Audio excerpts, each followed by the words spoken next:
फलदाता जिन शासन सारो 14 पुवाण जो समुद्धारो नवकारो जसमने संसारो तस्य किं पुनः अज्ञानतिमिरान्धानां ज्ञानं जन शलाकया नेत्रमुन्मीलितं येन तस्मै आगमोद्धारकं धन्यं शैलानेश प्रबोधकं ध्यानस्थ स्वर्गतं नौमि सूरिमानंद सागरम चरणाम्बुजे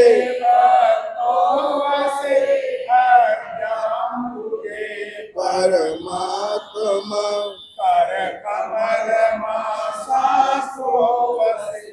मुख कमल कमल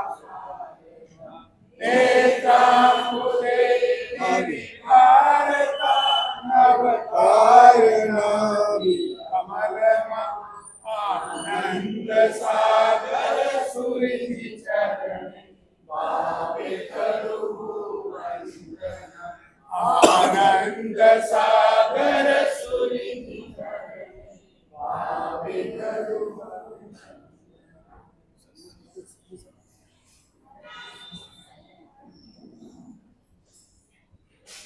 मन जिनानमानमिच्छं परिहर धर सम्मतम चव्य आवश्यम में उज्जुत होई पाई दिवसम।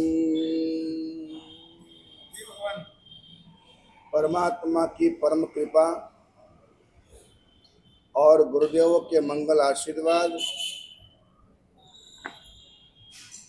ऐसा अद्भुत और अनूठा बेनमून अद्वितीय जिन शासन उसके गहरे रहस्यों के साथ हमें संप्राप्त बना है।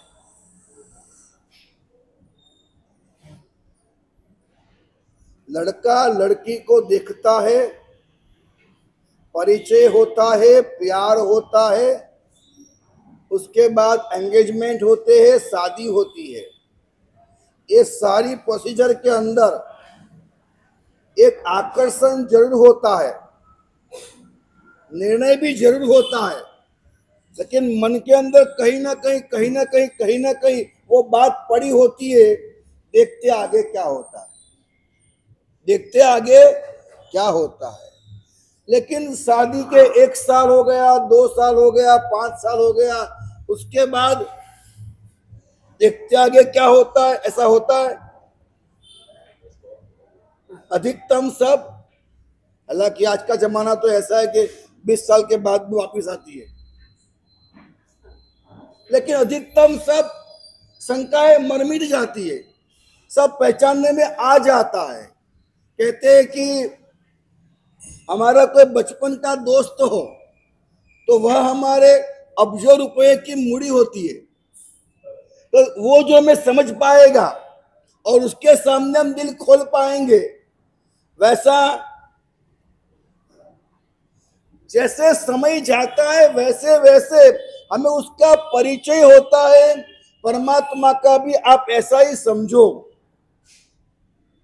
हाँ, प्रवचन सुनोगे, आराधना करोगे, दर्शन करोगे, रोज रोज रोज रोज मेरे परमात्मा को आप तरासेंगे। रोज रोज रोज रोज आप गुरु को तरासेंगे। आप मात्र सुनेंगे, आपका काम नहीं होने वाला है।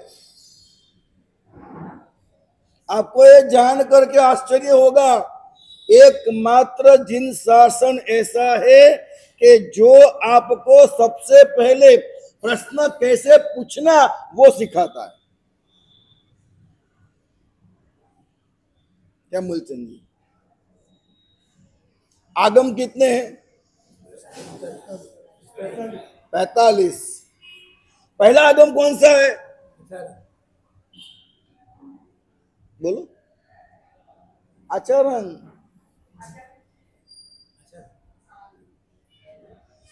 ये सभी को 45 आगम के नाम आप मुखपाठ करा दीजिए। आपको जो योजना करनी हो उसको करो। 45 आगम के नाम इन सबको आ जाने चाहिए।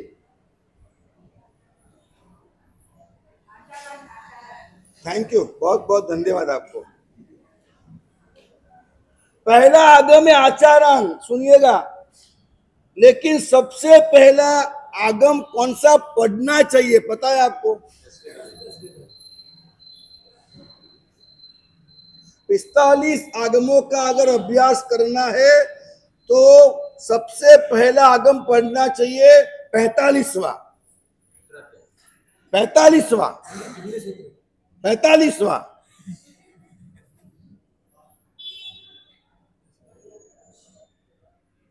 अग्यार अंग उपांग 12 दस पयन्ना जानिए, चौछेद 4 मूल और अंत में 2 चुलिका, उसमें 44वां नंदी और 45वां अनुयोग द्वार। अनुयोग द्वार का मतलब है, अनु यानी क्या? पीछे, योग यानी संपर्क करना, जुड़ना। आपको अगर परमात्मा से जुड़ना है तो पीछा करो। और अनुयोग द्वार के नाम का आगम ये सिखाता है कि आप प्रश्न कैसे करेंगे। बहुत स्पष्ट बताया है कि हमारी श्रद्धा 2 तरह की होती है, एक खिली जैसी और एक स्क्रू के जैसी। खिली कैसा हुआ? लिया 1 2 3 अंदर, और स्क्रू के लिए स्क्रू ड्राइवर चाहिए। मेहनत लगती है। स्क्रू ड्राइवर लगाते, पंच लगा, उसके बाद स्क्रू अंदर जाता है। निकालना हो तो पेचकस चाहिए। तो वो स्क्रू जाने में भी देर लगती है, और जो जाने में देर लगती है उसको निकलने में भी देर लगती है। जो आपकी बात जल्दी मान जाए उनसे दूर रहिएगा।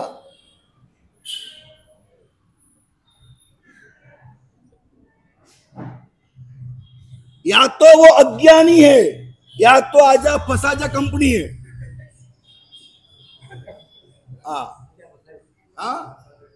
आजा फसाजा कंपनी, आजा फसाजा।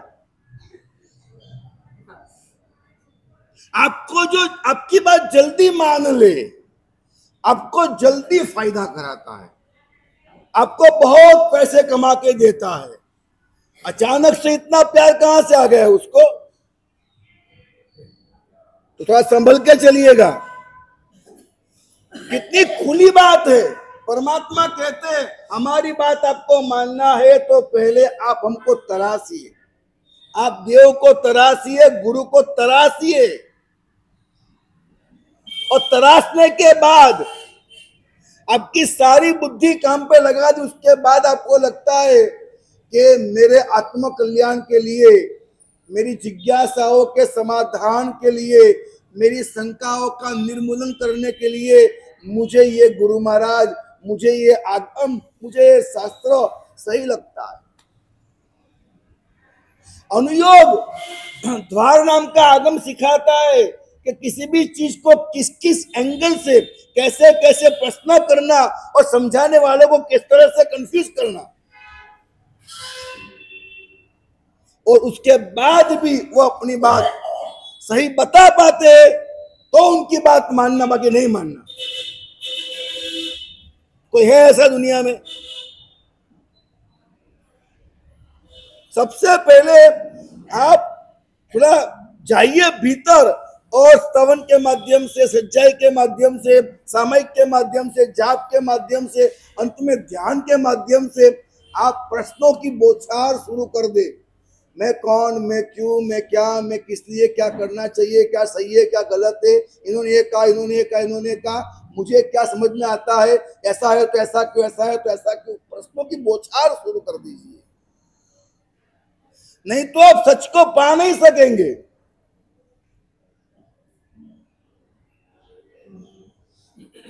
अभी मैं नवकार मंत्र गिनता हूं, जब तो मुझे नौकार मंत्र गिनने का जो आनंद है उससे असंख्य गुना अधिक आनंद है कि अब मैं वो नौकार गिन रहा हूं जहां मेरे अंतर में कण कण में आत्मा के पति प्रदेश में वो श्रद्धा बैठ चुकी है।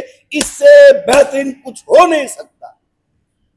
वो जो भूमिका है मेरी, तो नौकार मंत्र गिनता उसका आनंद कम है, लेकिन वो भूमिका का आनंद बहुत आता है। क्या वो भूमिका पर मैं पहुंच गया हूं, तराशने के बाद, तपासने के बाद, जांचने के बाद, परीक्षण के बाद और अनुभव करने के बाद आज समझ में आ गया है इससे बढ़कर कुछ नहीं है। तो ये सबसे बड़ी मूड़ी है, सबसे बड़ी मूड़ी है। नौका चाहे लाख गिनो करोड़ गिनो, लेकिन श्रद्धा आ जाए अंदर में, इससे बढ़कर कुछ नहीं है। दादा महाराज हमारे देखे होंगे आपने, बीमार पड़ गए थे। आप डॉक्टर साहब को पूछ लीजिएगा, पूछना हो तो। हर एक जानकार का एक ही कहना था कि महाराज साहब अब जिस तरह से ये दादा महाराज, सर्वेश महाराज जिस तरह से भूलने लग गए, मेरा नाम भूल गए, खुद का नाम भूल गए। शाम को 4 बजे गोची लेके गए तो बोलता है हाथ को खिलाते हो, अब वो दवा नहीं लेवे, गोची नहीं लेवे। उनके सामने मैं बैठा, मैंने वापरा, देखो मैं खाता हूं ना, देखो मैं कब खाऊंगा, खाऊंगा मैं, ये दीन है, खाओ तुम। तब खाया उन्होंने। ये गुरु महाराज खा रहे हो तो फिर तो गुरु जी वापरते तो दीन है ऐसा समझाना पड़ता था। अचानक से जोर जोर से हंसने लगते, अचानक से रोने लगते। रिपोर्ट कराए तो दिमाग की नसें उस सिकुड़ गई है, रिपोर्ट में आया।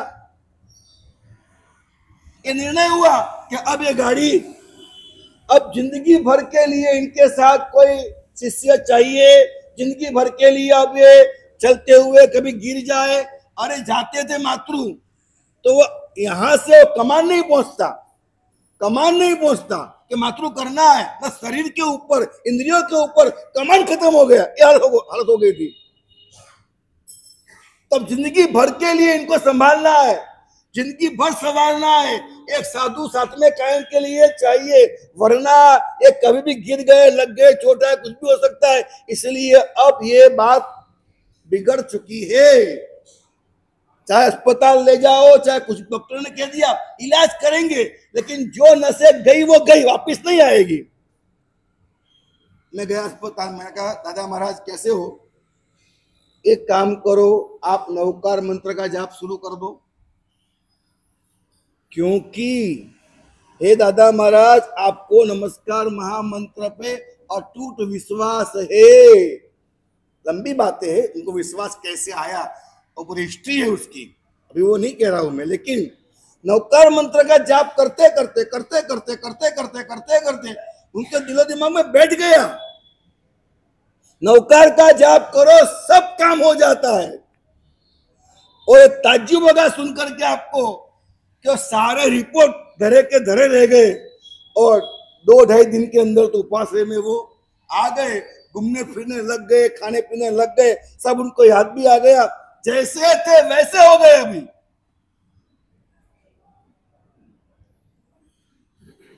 कितनी बड़ी बला तली, समझ में आता है आपको? वो खुद भी अपनी आराधना चुक जाते और हम कायम के लिए उनके पीछे बिजी हो जाते। सेवा का लाभ अलग जगह है, लेकिन प्रैक्टिकल सोचो तो आज जैसे थे वैसे हो गए। जयंती भाई अब सोचो,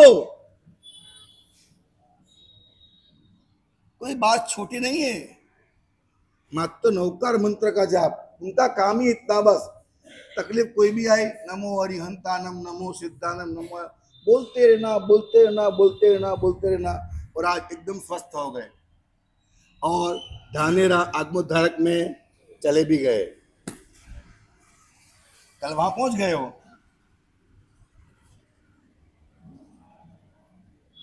बात में क्या कहना चाहता हूं, जिंदगी में कुछ भी करना है, एक मित्र बनाओ, पैसा बनाओ कि फिर जिंदगी भर चले, आत्मीयता बनाओ, ऐसी बनाओ जिंदगी भर चले।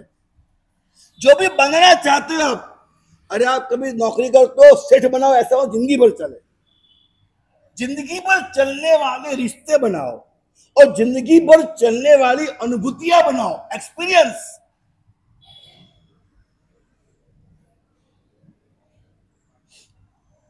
परमात्मा ने आगमों के अंदर स्पष्ट रूप से कहा, सुनिएगा कान खोल के, परमात्मा ने आगमों के अंदर स्पष्ट रूप से कहा, आपको मोक्ष मार्ग पे पहला कदम रखना है, रखना है। तो पहला कदम कब रख पाओगे? पहला कदम कहता हूं, पहला कदम मोक्ष मार्ग पे पहला कदम कब रख पाओगे?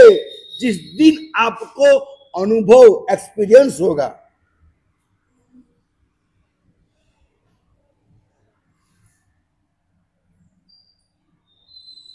परमात्मा की कही बातें कर लेने से नहीं होगा, गुरु की कही बातें कर लेने से नहीं होगा, माँ बाप ने कहा कर लिया तो नहीं होगा। होगा कब?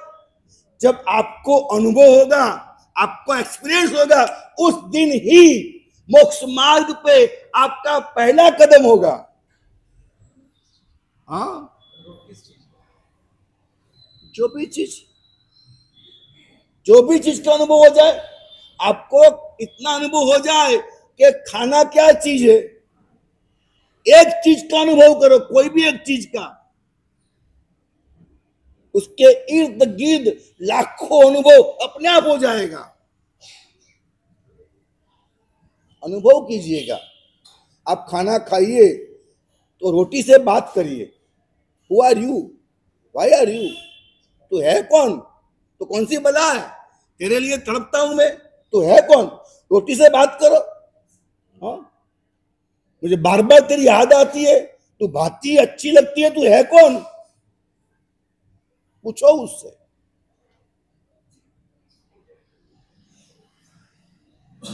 नहीं, मेरी बात आप हंसिएगा मत। हाँ,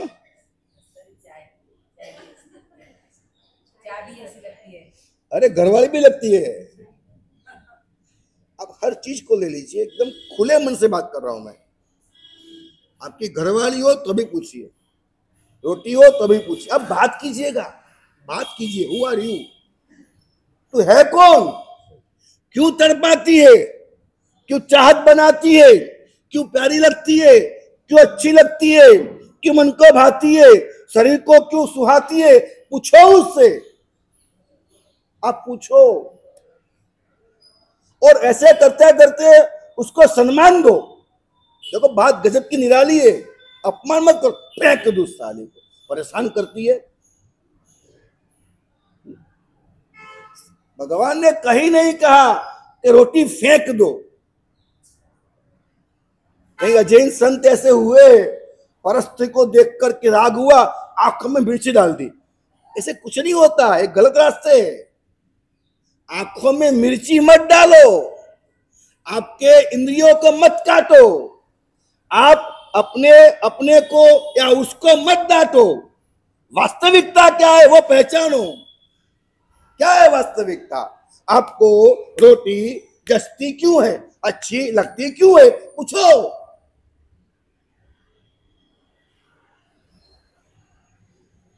एक कगार पर आप पहुंच जाओगे, एक चोटी पर आप पहुंच जाओगे, तब आपको मालूम पड़ेगा रोटी हो या भाखरी हो या पराठा हो या पिज्जा हो या पानी पूरी हो, सब एक जगह पर है। आपको लगेगा एक दिन महसूस वो होना चाहिए कि सब एक जगह पर है।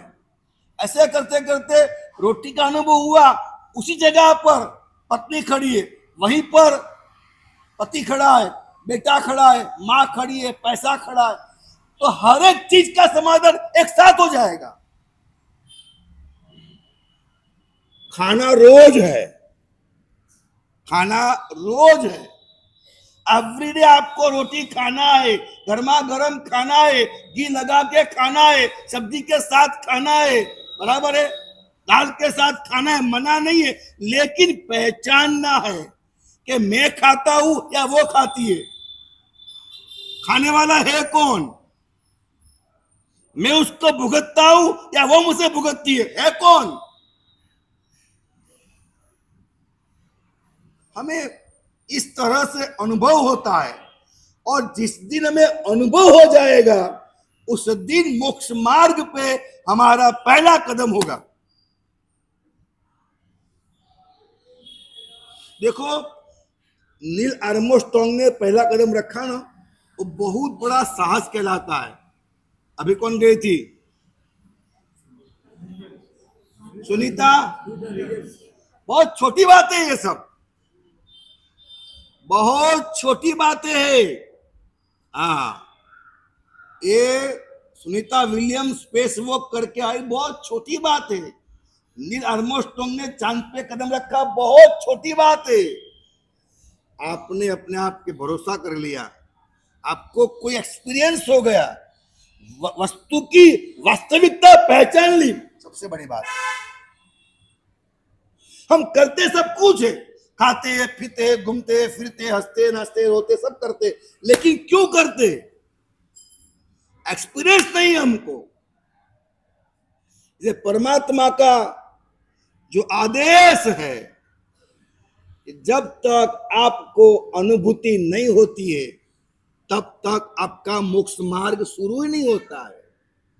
क्या आप सामयिक करने की मेहनत करते, माला गिनने की मेहनत करते, आप ये मेहनत करते एक्सपीरियंस हो?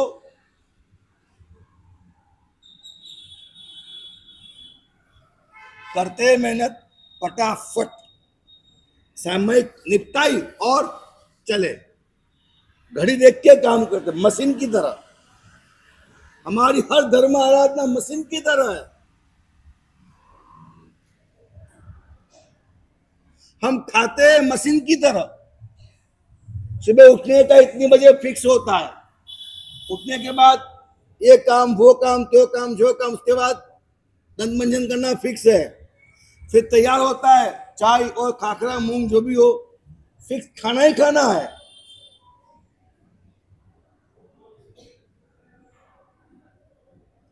आपका भूख के मुताबिक खाना भी नहीं है, आप वहीं लगे रहते हो।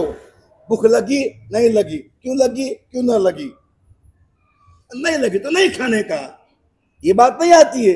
नहीं बातें, नहीं खाया तो चक्कर आएगा, नहीं खाया तो ये होगा वो होगा।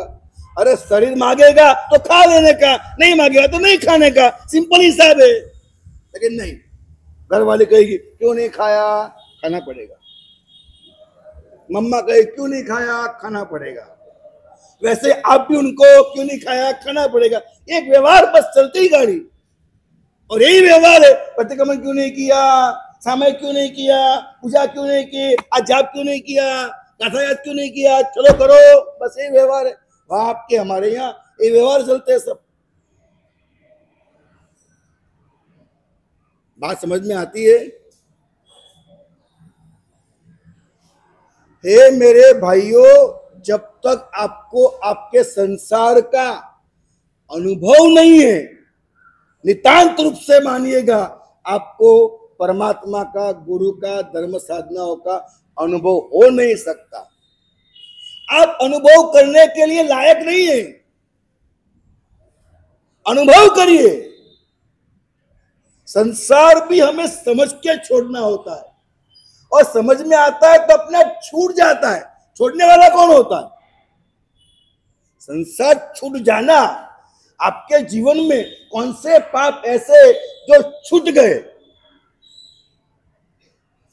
धर्म कहां खड़ा है? कौन से पाप ऐसे जो छूट गए, और कौन सा धर्म ऐसा है जो किए बिना आपको चलता नहीं है? रियलिटी क्या है? आपने छोड़ दिया, खाना खाने के बाद खाना छोड़ दिया तो 3 घंटे के बाद फिर याद आएगा। 3 घंटे 6 घंटे 12 घंटे कहां जाओगे? आएगा वो तो। कि खाना छूट गया तो कभी नहीं आएगा। संसार हमने छोड़ा है या हमारा छूट गया है? धर्म हमने किया है कि धर्म हो गया है? कोई एक तो चीज बताओ, एक संसार की चीज त्याग करी मैं आपसे पूछता हूं कि कौन सी चीज ऐसी है जो छूट गई है, आपने छोड़ी नहीं है? आइसक्रीम तो कभी नहीं मार सको, तो कभी नहीं।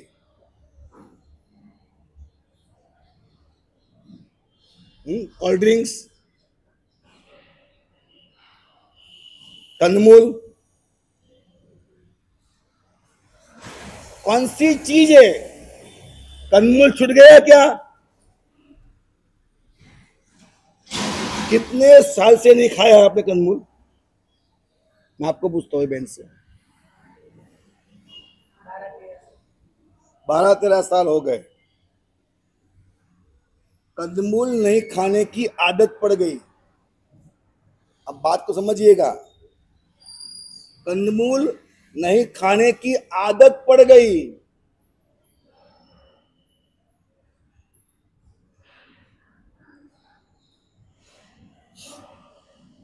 बड़ा आदमी बनना सरल नहीं है।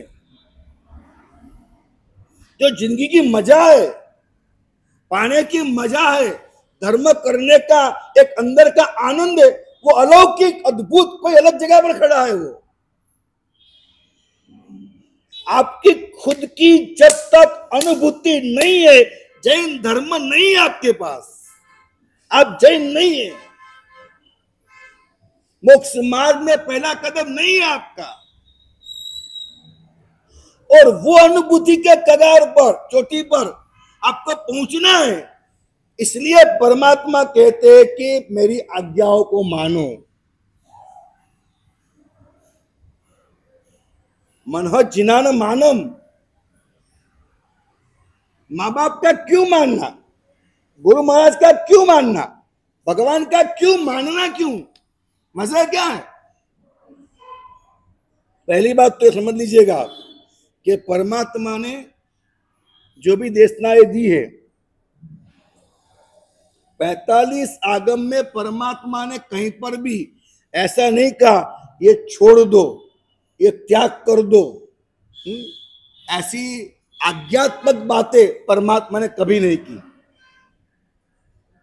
परमात्मा की बात कैसी होती है कि भाई इस चीज का ये गुण धर्म है, इस चीज का ये गुण धर्म है, ऐसा करने से ऐसा होता है, ऐसा नहीं होता है, ऐसा यहाँ पाप लगता है, ऐसे कर्म का बंधन होता है, ऐसे जो भ्रमण करता है, ऐसे ये होता है, ऐसे वो होता है।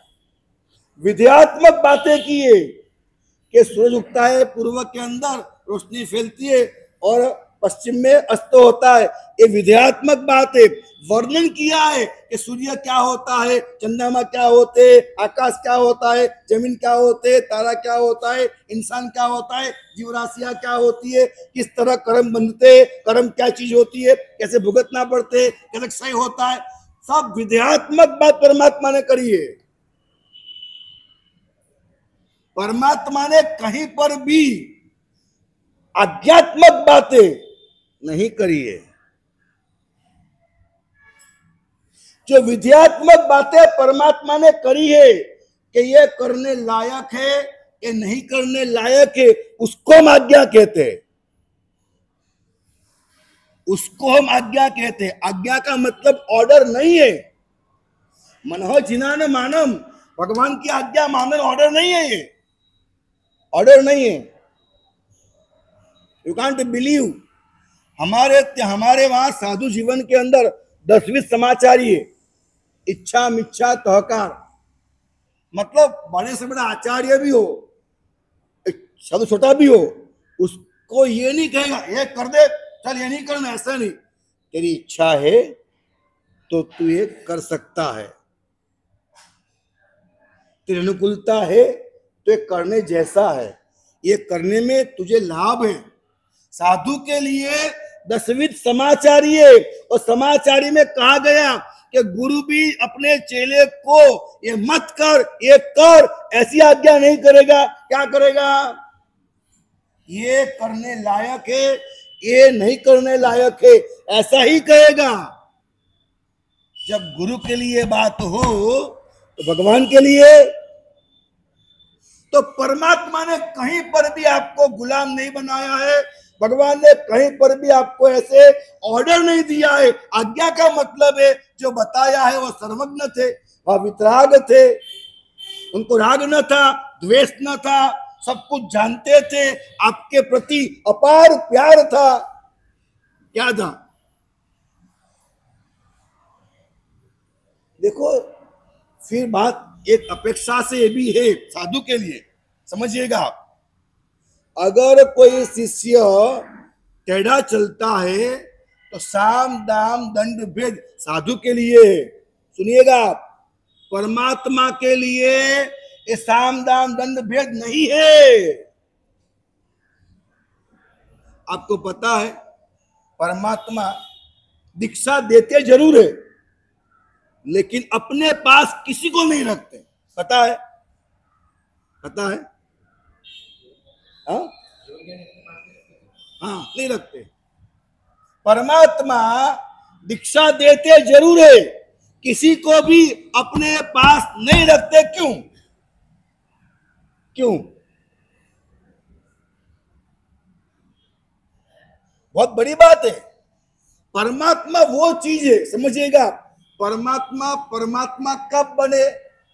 परमात्मा का जो पुंज बना, परमात्मा का जो ये पुंज बना, उसका मूल तत्व है सर्व जीवों से आकंठ, अपार, अनगिनत, अनकंडीशनल लव। परमात्मा का जो पुंज बना है ना, उस पुंज का जो मूल एलिमेंट्स है वो क्या है? जीव मात्र से अपार प्यार, अपार करुणा, अपार वात्सल्य, यही तो उसका पुंज है। एक जीव के ऊपर भी वह द्वेष कभी कर ही नहीं पाते। उनकी औकात में नहीं है कि वो किसी जीव से द्वेष कर पाए, किसी का अनादर कर पाए, किसी का अबहुमान कर पाए। अब वो बात चली गई, कभी भी भगवान के पास वो बात आएगी नहीं। भगवान वो चीज है कि किसी के ऊपर बनावटी, क्या बोलते हिंदी में? बनावटी, आर्टिफिशियल, किसी के ऊपर आर्टिफिशियल बनावटी क्रोध परमात्मा कर ही नहीं पाते। आर्टिफिशियल बोलता हूं, आर्टिफिशियल क्रोध भी परमात्मा की करने की औकात नहीं है। मनः जिनानम मानम, इस शब्दों को समझने के लिए पहले मेरे परमात्मा कितना बड़ा प्यार का पुंज है वो तो समझो। भगवान कब होते? तीर्थंकर नाम कर्म निकासित कब होता है? पता है आपको? बोलो आप, या जोर से बोलिए। समझे आप? कितनी बड़ी बात बोले बहन जी। परमात्मा बनने की वजह एक ही है, क्या है? बोलो। सभी जीव।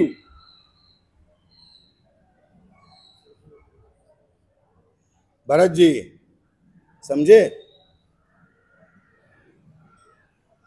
परमात्मा को पता है कि मोक्ष में तो भविजीव ही जाएगा, पता है ना? परमात्मा को पता है कि मोक्ष में भविजीव ही जाएगा। उसके बाद भी सभी जीव क्यों बोले? सभी जीव क्यों बोले महाराज साहब? ऐसा बोला महाराज?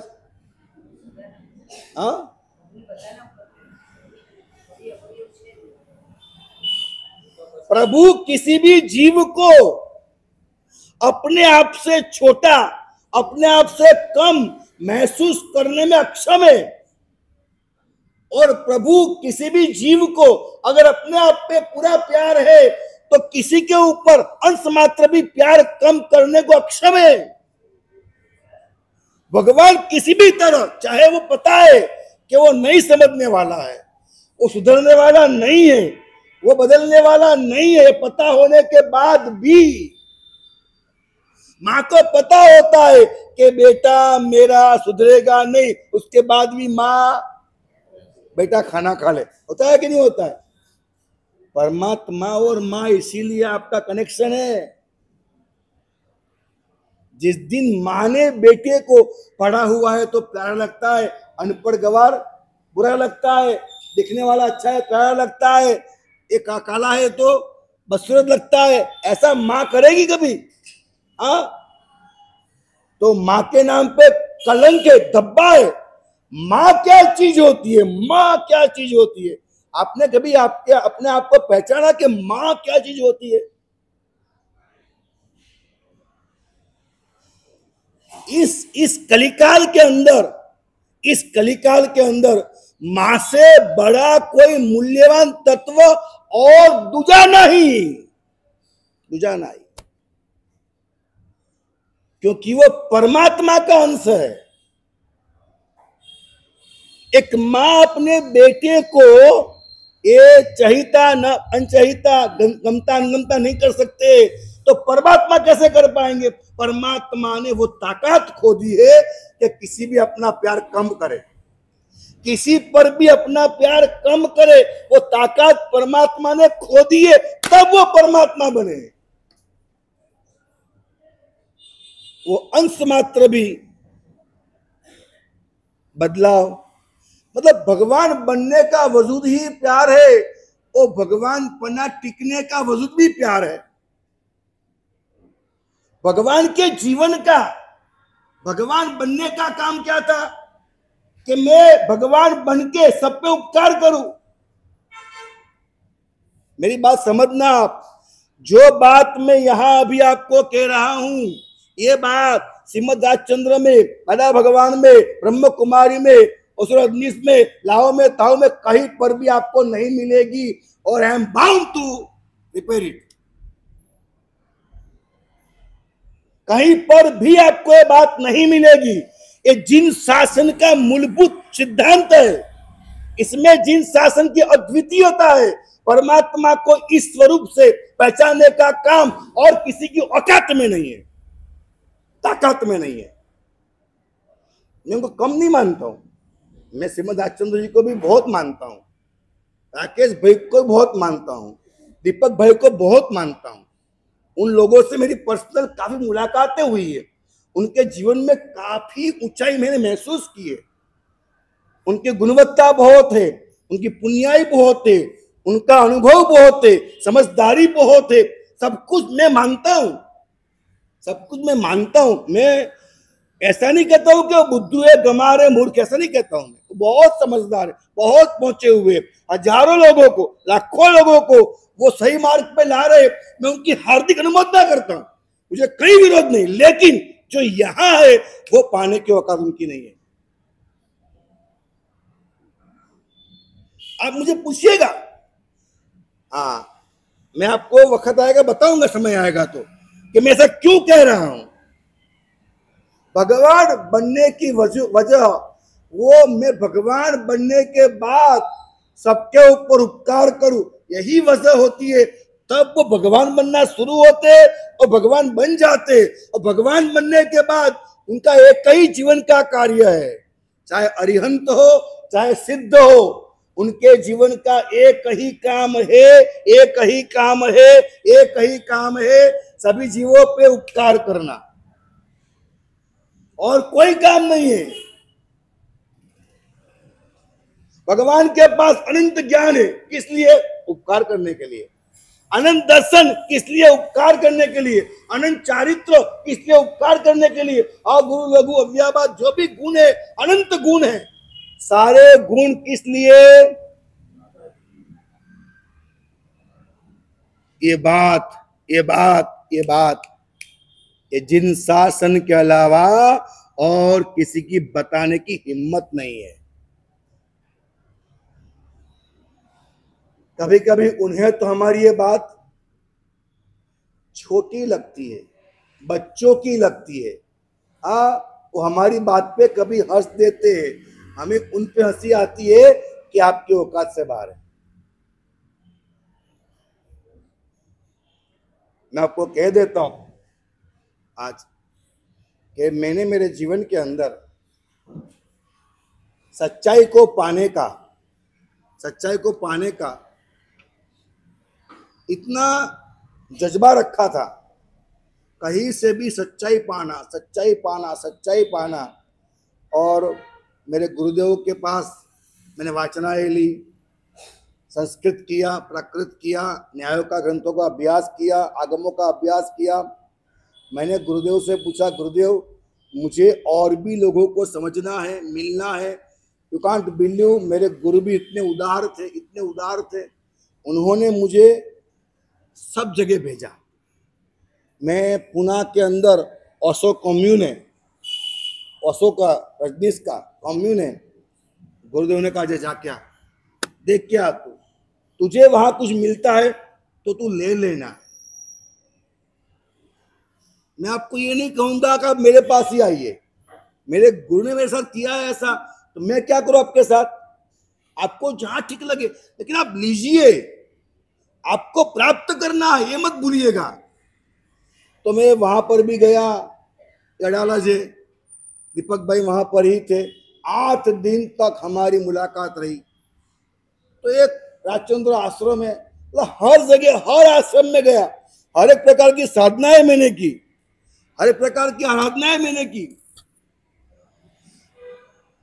सब कुछ मैंने किया। लेकिन कहते मन्ये वरम हरिहरादय एव दृष्टा दृष्टेषु येषु हृदयम त्वयि तोषमेति। हे परमात्मा, बहुत अच्छा हुआ कि मैंने उन सबको देखा, जाना, परखा, तरासा और समझा, तब जाकर के अब जो मुझे आप समझ में आते हो कि आपके जैसा और कोई नहीं, दुनिया में तेरे जैसा कोई और नहीं। ये जो अंदर से एक्सपीरियंस बोलता है, मेरे भीतर से मेरी आत्मा बोलती है, मेरे अणु अणु और कण कण में मेरे नवकार के प्रति, मेरे परमात्मा के प्रति, मेरे जिन शासन के सिद्धांतों के प्रति जो एक अभाव पैदा होता है, ये मेरे जीवन की सबसे बड़ी मूड़ी है। क्योंकि मुझे से गुरु मिले थे, शासन का सब मुझे अभ्यास कराया और फिर जाकर के सबके पास मुझे भेजा, उनको मिल, वहां जा, वहां जा।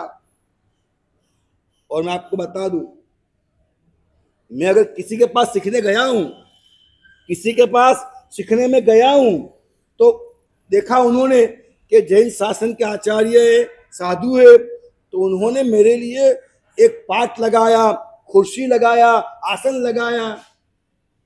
मैंने कहा मुझे आपके पास सीखना है, इसलिए आप पाठ के ऊपर, कुर्सी के ऊपर, मैं बैठूंगा जमीन के ऊपर। अभी मैं साधु नहीं हूं, अभी मैं आपका श्रोता हूं। मुझे आपको सुनना है तो आपका होके सुनना है, आपका चेला बन के सुनना है। और मैं विश्वास के साथ कहता हूं, मैंने सच्चाई को पाने के लिए उनको ऊपर बैठा के, नीचे बैठ के मैंने हाथ जोड़ के उनसे सुना है, हाथ जोड़ के सुना है। इसलिए एक एहसास है कि वो लोग बहुत महान है, उनका अनुभव भी महान है, उनका ज्ञान भी महान है, लेकिन जो यहाँ है वो वहाँ नहीं है। ये अनुभव हुआ मेरे को, और मैं आपको वो अनुभूति दे रहा हूं। भगवान को पहचानिए, मेरे परमात्मा कितने प्यारे, कितने महान है, कितना प्यार करते मुझ पर। उस तत्वों को अगर पहचान लिया जीवन के अंदर, भगवान क्या है, भगवान क्या है, भगवान क्या है, प्रभु क्या है, प्रभु क्या है, तो आप उसके बिना, जल के बिना मछली नहीं रहेगी, परमात्मा के बिना आप रह नहीं पाओगे, रह नहीं पाओगे। बिना सांस के जैसे आप जी नहीं पाओगे, वैसे बिना परमात्मा के आप रह नहीं पाओगे। आपके चौतरफा, आसपास भगवान को जीवंत आप महसूस करोगे। भगवान की मनोजिनाने मानम, ये जो वाक्य है, ये कोई ऐसा फोर्स, ऐसा जोश, ऐसा घातक, ऐसा गुलाम बनाने वाला, ऑर्डर करने वाला वाक्य नहीं है। ये प्यार है, प्यार है, प्यार है ये, और कुछ नहीं है इसके अंदर। 45 आगम मैंने पढ़े। मैं आपको सही बात बताऊं, आगम पढ़ते पढ़ते आंखों से अश्रुधारा बहती थी। पूछो क्यों?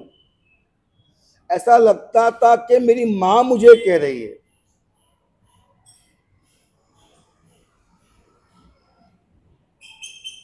ऐसा उसके अंदर है। जैसे कि भगवान ने कहा कि हे साधु, तू गोचरी के लिए जा रहा है तो देख कर के चलना, कोई जीव जंतु मर न जाए। बराबर है, एक बात है, पर कल्याण की बात है। लेकिन फिर आगमों के अंदर भगवान ने कहा देखना कहीं तुझे ठोकर लग न जाए, हाँ, तुझे पैरों में कहीं खून निकल न जाए, तुझे कहीं दर्द ना हो, और ठोकर लगे दर्द हो इसके हिसाब से आगे की यात्रा के रुक न जाए। भगवान ने खाली ये नहीं कहा कि तू यहां हिंसा होती, यहां पाप लगता है, छोड़ दे, ले ले, तुझे दर्द ना हो, तुझे पीड़ा ना हो, तुझे तकलीफ ना हो। मतलब लगता है कि सबसे पहले हार्मनी होती है, हार्मनी। मैं आपको बात कर रहा हूं तो आपके दिल की मेरे दिल के साथ एक हार्मनी होनी चाहिए कि मैं आपका हूं और आप मेरे हैं, और मैं आपको जो कहूंगा वो प्यार से बताऊंगा, ऑर्डर नहीं करूंगा, आज्ञा नहीं करूंगा, प्यार से धीरे धीरे धीरे ये करना चाहिए, ये नहीं करना चाहिए, ये अच्छा है, ये बुरा है, जितना बुरा है सब मैंने भी नहीं त्याग दिया है, जितना अच्छा है सब मैंने भी आचरण नहीं कर लिया है। मैं मेरी यात्रा में हूँ, मुझे मालूम पड़ता है कैसे छूटता है, कैसे रखना पड़ता है, कितना भारी पड़ता है, कितना हल्का पड़ता है, सब मुझे पता है। इससे मुझे पता है कि संसार में आप जीते हैं, इस काल में आप जीते हैं, मुझे सब मालूम तो पड़ रहा है ना, काल कैसा है, समय कैसा है, धंधा कैसा है, टीवी है कि मोबाइल है, कि आज का शिक्षण है, आज की समाज व्यवस्था है, आर्थिक विष है, वर्तमान समय है, सब मालूम पड़ता है ना हमको, नहीं पड़ता है? तो आपको हम समझने के लिए तैयार है, आप भी हमें समझने के लिए तैयार हो, तैयार हो। देखो, मैं साधारण की बात करूंगा कि भाई पैसा चाहिए, बराबर, संघ को चलाने को पैसा चाहिए, वो बात मैं आपसे करूंगा। कहीं शंखेश्वरपुरम के लिए पैसा चाहिए, वो बात भी आपको करूंगा, तब कह दूंगा कि यह बात अलग है। लेकिन जब मैं आपके साथ आत्मा की बात करूंगा, आपके कल्याण की बात करूंगा, तो मैं हाथ जो संकल्प करता हूं, मैं कहीं पर भी आपको ठगूंगा नहीं, आपकी वंचना नहीं करूंगा, आपको मैं गलत राह पे नहीं ले जाऊंगा। जो सच है वो ही आपको कहूंगा, उसके अलावा कुछ नहीं कहूंगा। आपको जरूरियात है, संघ को भी है, शंखेश्वरपुरम को भी है, और मैं स्पष्ट बोल के काम करूंगा। लेकिन अभी जब मैं आपको धर्म की बात करूंगा, तब सिर्फ और सिर्फ आपके शुद्धात्मा की अनुभूति आपको हो, आपको कल्याण का मार्ग मिले, उसके अलावा मुझे आपसे कुछ भी नहीं चाहिए।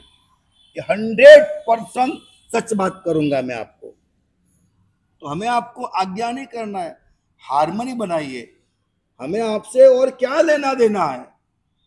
आप भव्यात्मा है, शुद्धात्मा है, और मैं भी भव्यात्मा हूं, शुद्धात्मा हूं, मैं भी कहीं जा रहा हूं, आप भी हमारे साथ साथ चलिए, निकलिए, ताकि इस जन्म के अंदर हम जो आपको यह मार्ग कहने जा रहे, वो मार्ग कैसा है, वो मार्ग कैसा है, आप जहां हो वहां से आपकी सुख की यात्रा शुरू हो जाएगी। जहां खड़े हो वहां से आपकी सुख की यात्रा शुरू हो जाएगी, जहां खड़े हो वहां से। प्रभु का धर्म ऐसा है कि अगर बीबी नहीं है तो मिल जाएगी, बीबी नहीं है तो मिल जाएगी, बीबी का प्यार नहीं है तो मिल जाएगा, बच्चा नहीं है तो मिल जाएगा, पैसा नहीं है तो मिल जाएगा। क्या बड़ी बात है मिलना, ये मिलना क्या बड़ी बात है? कोई बड़ी बात नहीं, तो आम बात है, सबको मिलता है, आपको क्यों नहीं मिलेगा? ये परमात्मा का धर्म, प्रभु का शासन ऐसा है। आप आज्ञा को मानिए, खाली जो कहता है वो करिए, जिस तरह से कहा गया उस तरह करिए, आपकी हर दुविधा खत्म हो जाएगी, हर दुविधा आपकी। मैं आगे आगे सब मार्ग बताऊंगा। आने वाली शिविर जो है संडे की, मैं खास कहता हूं हर किसी को, आने वाली संडे की शिविर में आप आपके सभी बच्चों को लेके आइएगा, युवा युवतियों को लेके आइएगा। माइंड मैनेजमेंट, हमारे यहाँ कई ऐसी चर्चाएं चलती है, भगवान के पास संसार मांगना चाहिए या नहीं मांगना चाहिए, चलता है ना ऐसा। और रामचंद्र सूरी वाले कहते हैं संसार नहीं मांगना चाहिए, और बाकी हम लोग कहते हैं संसार मांग सकते हैं। समझे आप फर्क? समझे? मांग सकते हैं। लेकिन मैं इस शिविर के अंदर एक ऐसी बात आपको बताने जा रहा हूं कि वहां धर्म और भगवान को बीच में लाने की जरूरत नहीं है। भगवान, नौकार, गुरु, धर्म, किसी को बीच में लाने की जरूरत नहीं है। आपका हर काम हो जाएगा। उसकी एक टेक्निक है, वो टेक्निक मैं आपको संडे के दिन बताऊंगा। आपके पास वो वजूद है, आपके पास वो ताकत है। आपका दाएं हाथ का खेल है, क्या आप पैसे कमा सकते हो? दाएं हाथ का खेल है। क्या आप आरोग्य अच्छा कर सकते हो? दाएं हाथ का खेल है। मुझे आपको बताना है, आज मैं 56 पे पहुंचा हूं। कहां पहुंचा? 56।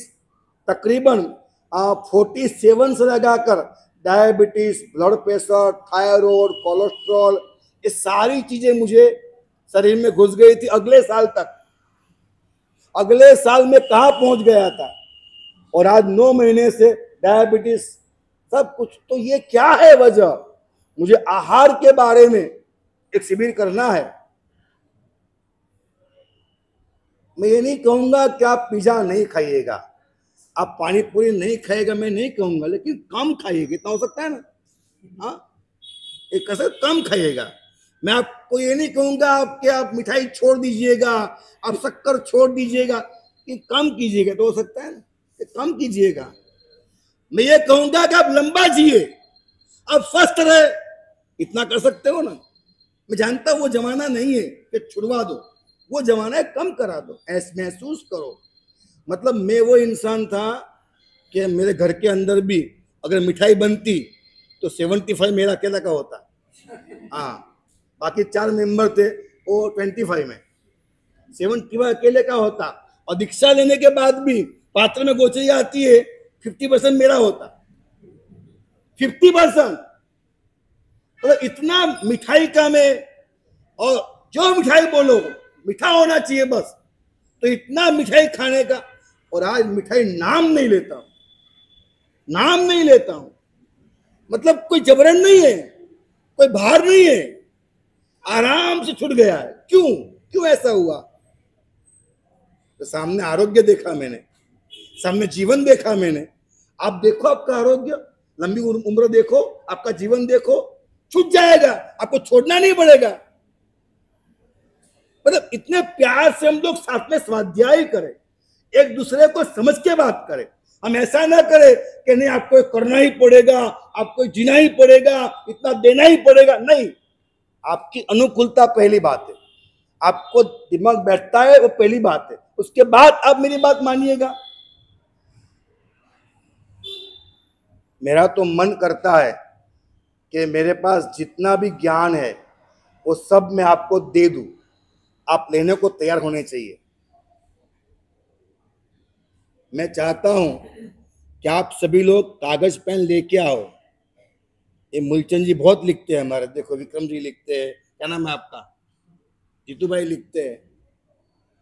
अब लिखो थोड़ा सा, जो अच्छा लगे वो लिखो। एक दिन जब आपका वो आएगा कि जिस दिन आप उपास से नहीं आ पाओगे, तो पुस्तक खोलोगे ना, बहुत काम लगेगा आपको, बहुत काम लगेगा। आपका लिखा हुआ है, बहुत काम लगेगा आपको। आप लिखिए। क्या आपको ऐसा नहीं लगा व्याख्यान के अंदर कि कोई बात आपने नहीं सुनी, नई बात है, अच्छी बात नहीं लगी आपको? हाँ,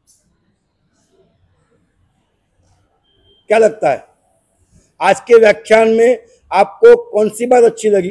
बोलो भैया, आज के व्याख्यान में आपको कौन सी बात अच्छी लगी?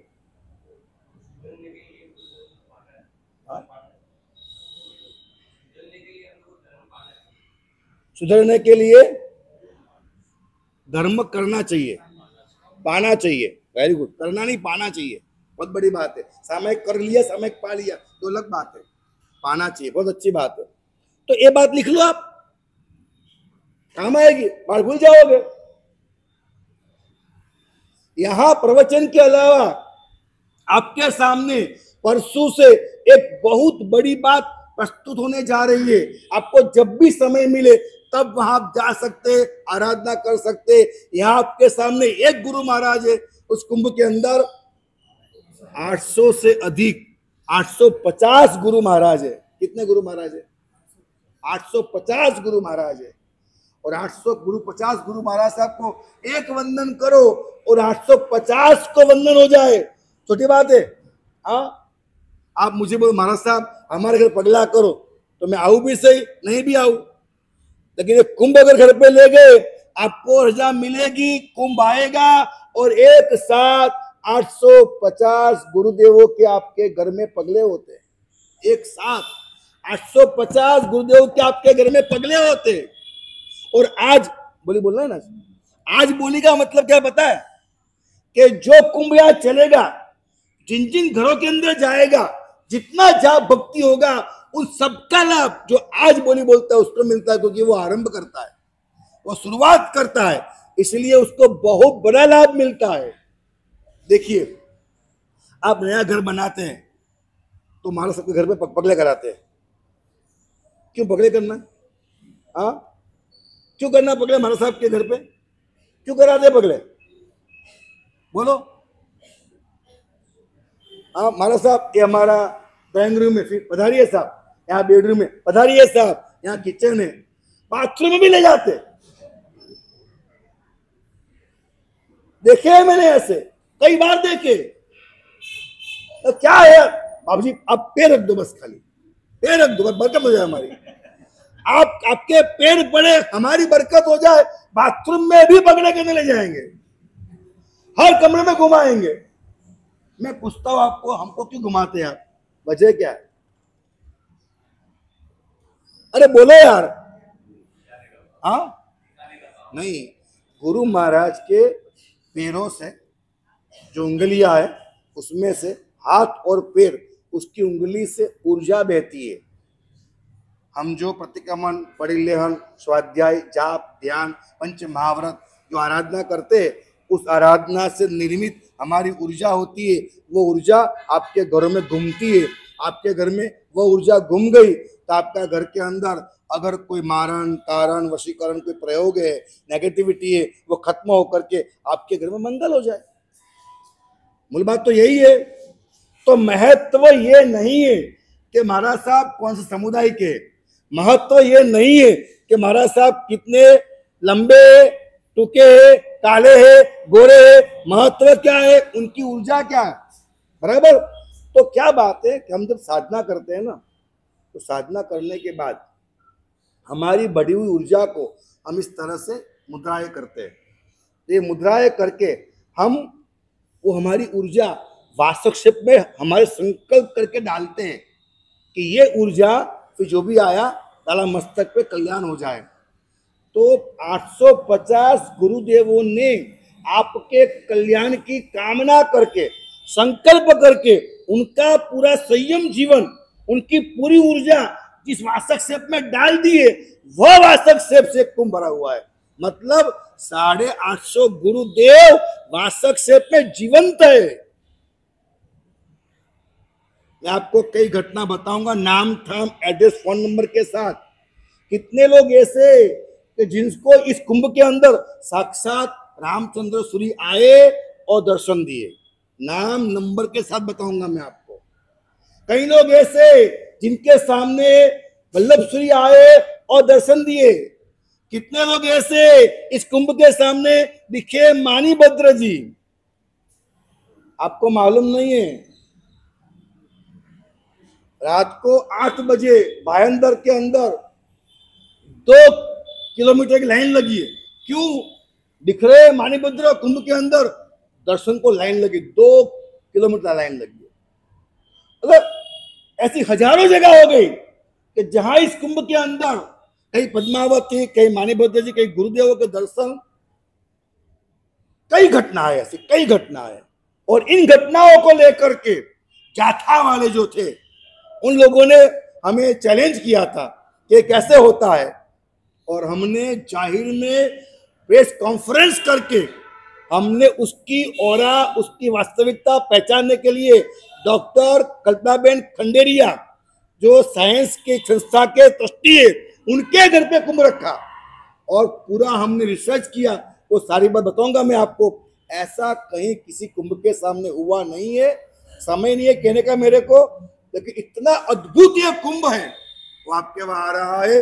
जितने उत्साह उमंग के साथ आप ये लाभ लेंगे उतना ज्यादा आपकी आत्मा को पवित्र करेंगे।